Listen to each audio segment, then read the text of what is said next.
تو اس کا ایسے یہ پتا چلتا ہے کہ ایک یہ مکر نہیں، یہ مکر نہیں تھا بلکہ یہ ان کی چالیں تھیں،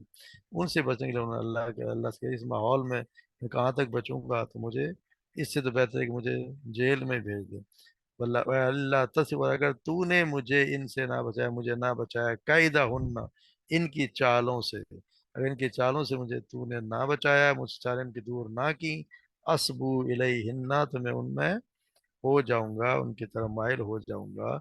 الیہن، کب تک کنٹرول کر سکوں گا، وقوع میں اور میں جاہلوں میں سے، میں ایسا کام کر بیٹھا تو میں جاہلوں میں سو جاؤں گا، دنیا اور آخرت دونوں میرے خوار ہو جائیں گی،